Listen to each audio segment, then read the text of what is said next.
মৃত্যুর জন্যে সবচেয়ে উত্তম প্রস্তুতি হিসেবে জাহান্নাম থেকে বেঁচে থাকার আমল, গুনাহ মাফের আমল, জান্নাতে প্রবেশের আমল, এই তিনটি আমল ভালো করে করতে পারলেই ভালো প্রস্তুতি হবে ইনশাআল্লাহ। আজ আমরা জান্নাতে যাওয়ার কিছু আমলের কথা জানব। নাম্বার 1, আজানের জবাব দেওয়া।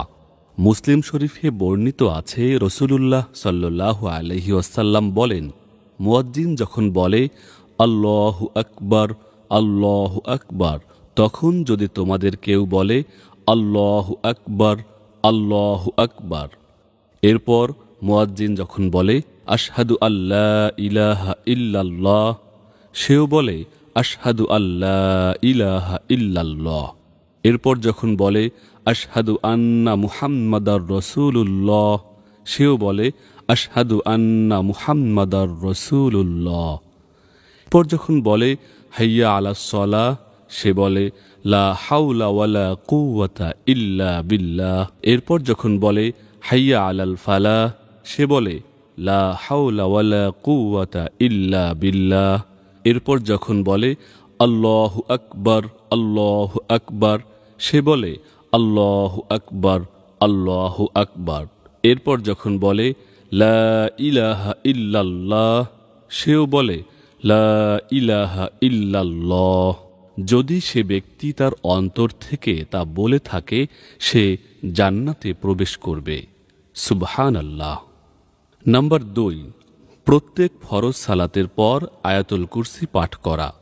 যে ব্যক্তি প্রত্যেক ফরজ সালাতের পর আয়াতুল কুরসি পাঠ করবে, তার জান্নাতে প্রবেশের পথে মৃত্যু ব্যতীত আর কোনো বাধা থাকবে না। নাম্বার 3, সাইয়্যিদুল ইস্তিগফার তথা ক্ষমা প্রার্থনার সর্বশ্রেষ্ঠ দোয়া পাঠ করা। দোয়াটির অর্থ হল, হে আল্লাহ, আপনি আমার রব, আপনি ছাড়া সত্য কোনো উপাস্য নেই, আপনি আমাকে সৃষ্টি করেছেন, আর আমি আপনার দাস। আপনার সাথে করা প্রতিশ্রুতি ও ওয়াদার যতটুকু সম্ভব আমি পালন করার চেষ্টা করেছি। আমার কাজকর্মের অনিষ্ট থেকে আমি আপনার কাছে আশ্রয় প্রার্থনা করছি। আমার উপর আপনার যে অনুগ্রহ, আমি তার স্বীকৃতি দিচ্ছি, আর আমার যে পাপ তাও স্বীকার করছি। আমাকে ক্ষমা করে দিন, কারণ আপনি ছাড়া কেউ পাপ ক্ষমা করতে পারে না। যে ব্যক্তি সন্ধ্যায় সাইয়্যিদুল ইস্তিগফার পাঠ করবে, যদি সে রাতে মৃত্যুবরণ করে, সে জান্নাতে প্রবেশ করবে। আর যদি কেউ তা সকালে পাঠ করে এবং সেই দিনে সে মারা যায়, সে জান্নাতে প্রবেশ করবে। নাম্বার 4, আল্লাহর 99টি নাম। নিশ্চয়ই আল্লাহর 99টি নাম রয়েছে। যে ব্যক্তি সেগুলো গণনা করবে, মুখস্থ করবে, ঈমান আনবে, সে অনুযায়ী আমল করবে, সে জান্নাতে প্রবেশ করবে। নাম্বার 5, অহংকার ও ঋণমুক্ত থাকা। যে ব্যক্তি 3টি বিষয় থেকে মুক্ত অবস্থায় মৃত্যুবরণ করবে, সে জান্নাতে প্রবেশ করবে। অহংকার, গুলুল তথা গনিমতের সম্পদ আত্মসাৎ করা এবং ঋণ। নাম্বার 6, জিহ্বা ও লজ্জাস্থান সংরক্ষণ করা। বুখারী শরীফে বর্ণিত আছে, রাসূলুল্লাহ সাল্লাল্লাহু আলাইহি ওয়াসাল্লাম বলেন, যে ব্যক্তি তার 2 চোয়াল এবং 2 পায়ের মধ্যবর্তী স্থানের ব্যাপারে আমাকে নিশ্চয়তা দেবে, আমি তার জান্নাতের ব্যাপারে নিশ্চয়তা দিচ্ছি। নাম্বার 7, 12 রাকাত সুন্নাতে মুআক্কাদা সালাত আদায় করা। যে ব্যক্তি দিনে রাতে 12 রাকাত সালাত আদায় করবে, তার জন্য জান্নাতে একটি ঘর নির্মাণ করা হবে। সেই 12 রাকাত সুন্নাতে মুআক্কাদা সালাত হল জোহরের পূর্বে 4 রাকাত ও পরে 2 রাকাত, মাগরিবের পর 2 রাকাত, ইশার পর 2 রাকাত এবং ফজরের পূর্বে 2 রাকাত।